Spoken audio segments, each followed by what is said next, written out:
Et bonjour tout le monde. Alors aujourd'hui on va parler de quelque chose de formidable. Ça s'appelle la douche en extérieur. Et sur ce j'allume ma cigarette.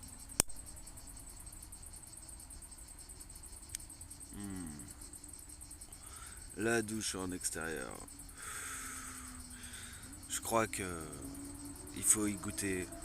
Et quand on y a goûté,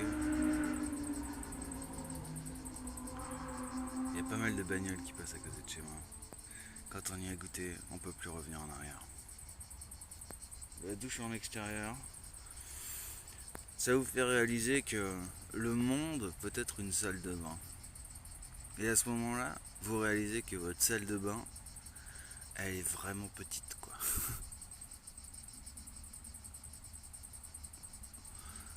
Vous êtes là, parmi les oiseaux. Vous voyez les papillons passer. Je suis sûr que dans votre salle de bain, il y a rarement des papillons et des oiseaux qui passent, hein. Hein? J'ai la vérité ou pas? Vous avez le petit souffle du vent. Bon, ça, d'accord, vous pouvez avoir une fenêtre, faire un courant d'air. Et puis ça change des fois. Des fois, alors moi je prends les douches en extérieur toute l'année, hein. Donc je suis un vrai de vrai, quoi. Un vrai amateur de la douche extérieure. Le matin, j'aime bien, je fais mon sport. Et quand je suis bien transpirant, hop, je vais prendre ma douche. Alors, prendre la douche en extérieur, là en été, franchement, il n'y a pas trop à se prendre la tête. Je veux dire, qu'il y a un nuage ou pas, c'est pareil, quoi. Mais en hiver, il faut gérer les nuages. Alors je vous conseille d'avoir un bon champ de vision sur le ciel. Et là, vous repérez le sens du vent, comment bougent les nuages. Vous voyez un petit trou dans les nuages. Et vous vous dites, ok, ça c'est mon créneau de douche. Enfin, je veux dire, dans votre salle de bain, vous n'avez jamais ce type d'aventure, quoi. Là, c'est l'aventure, c'est pour les vrais, quoi. C'est Indiana Jones prendre sa douche, quoi. C'est un truc viril.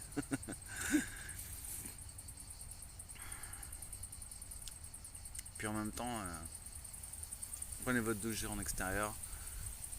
Je sais pas si vous avez des arbres caducs chez vous, des arbres qui perdent pas leurs feuilles. Mais ça change tout, quoi. Et c'est là que on commence à se dire, ah tiens, c'est bonnard de pas avoir un arbre caduc plus grand que ça à telle période, parce que du coup ça va me faire de l'ombre. Vous repérez les courbes du soleil. Vous connaissez les meilleurs créneaux horaires. Faut que je rallume ma clope. Je teste un nouveau format sur ces vidéos. Je vous parle comme je parle à n'importe qui, quoi, tranquillement. Pas une espèce d'ahurie qui veut caler 3000 mots à la seconde. Vous voyez le genre.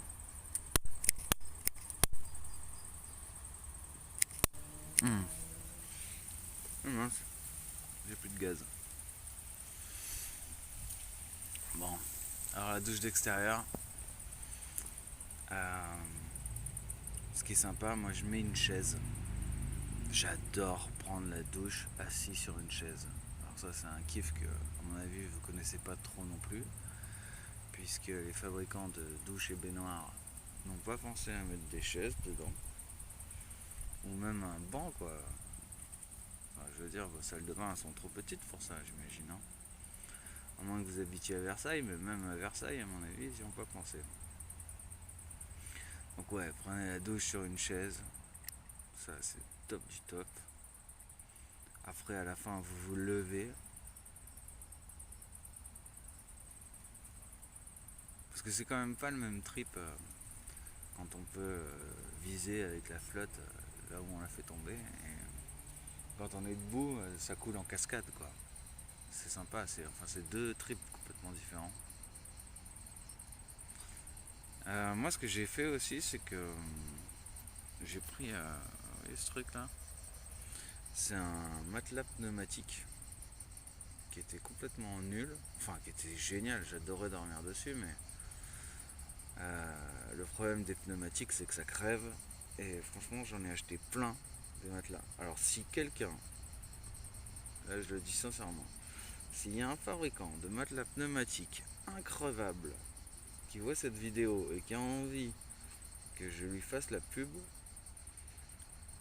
je suis prêt à devenir prolétaire là-dessus.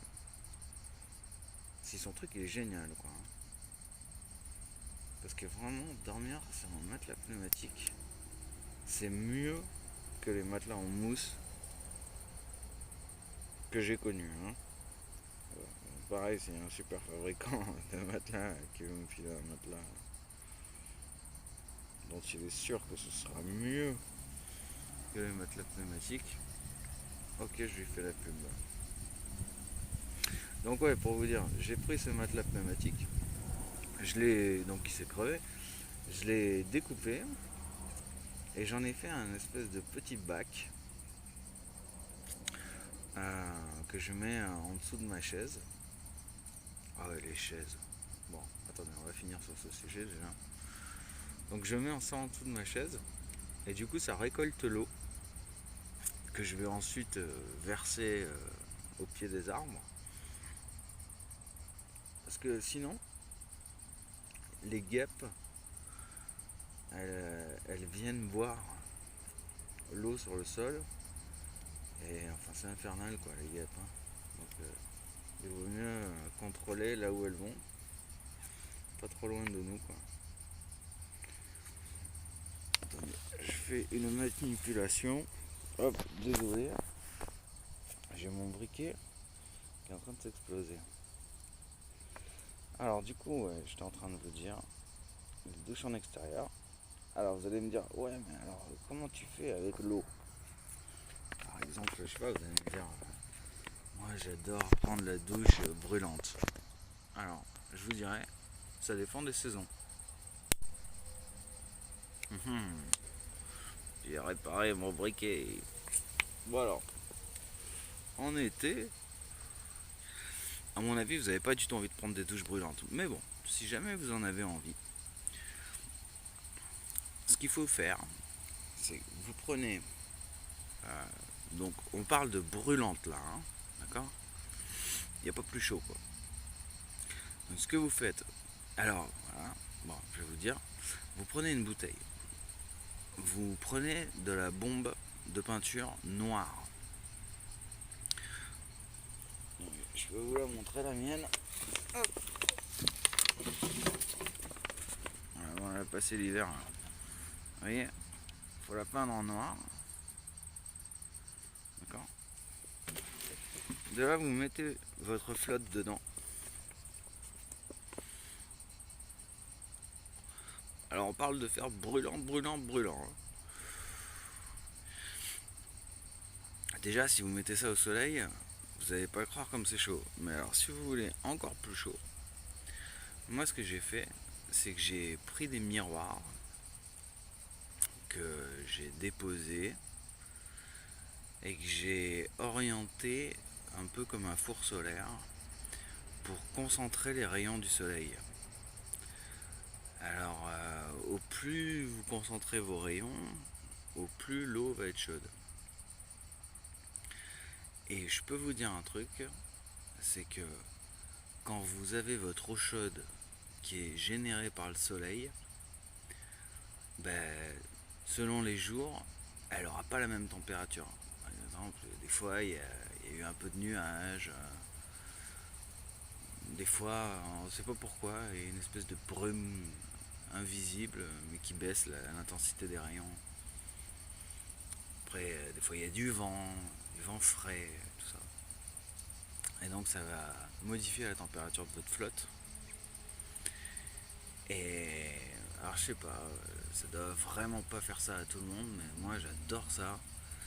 Avoir la sensation que c'est un cadeau de l'univers qui m'est fait de pouvoir prendre une douche très très chaude, pas très très chaude,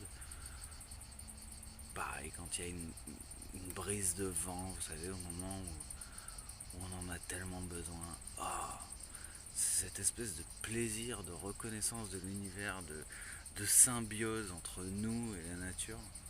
C'est tout simple, hein, mais alors, moi j'adore ça.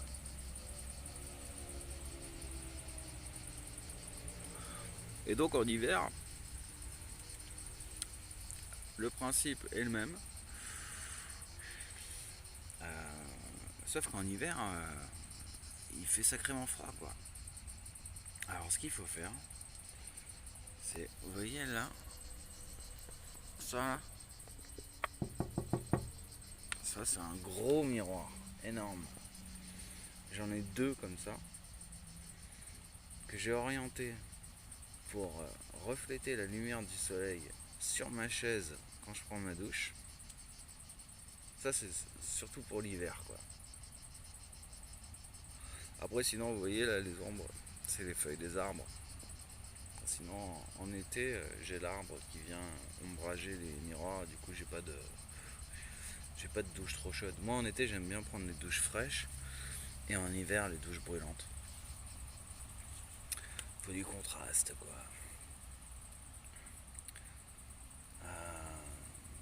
Du coup voilà, il y a ça comme solution. Et moi cet hiver,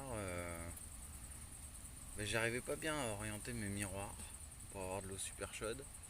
Du coup j'en faisais un petit peu bouillir à la casserole.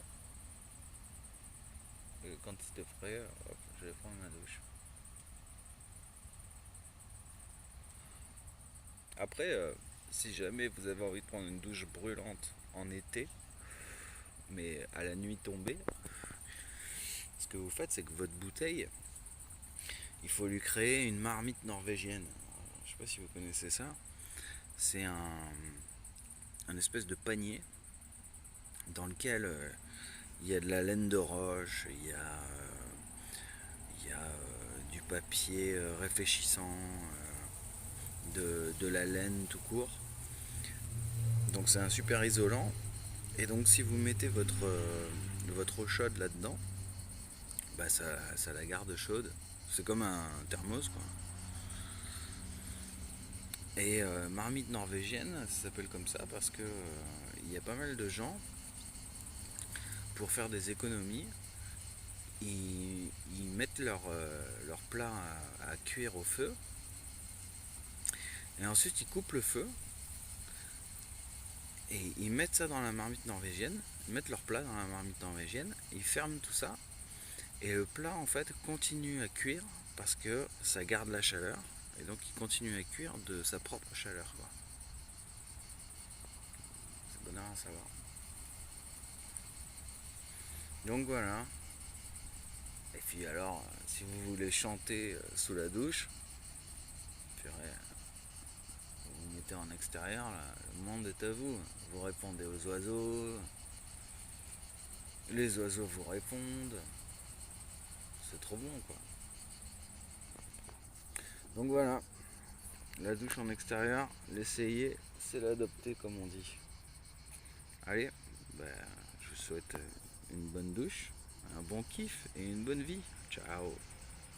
Voilà, la vidéo est terminée. N'oubliez pas que si vous voulez que Merlin se gagne du pognon, grâce à cette vidéo, et grâce à vous du coup, il va falloir que vous appuyiez sur j'aime, que vous mettiez un commentaire, que vous vous abonniez. Et puis, si vous regardez la description de la vidéo, vous avez en dessous, là, dans la description, quoi, vous allez voir les autres trucs que fait Merlin, parce qu'il a d'autres chaînes sur YouTube. Ça peut vous plaire. Et puis, il y aura peut-être aussi, peut-être qu'il va ajouter des bons plans. Bon, ben voilà. Allez, c'est la fin de la vidéo. Salut!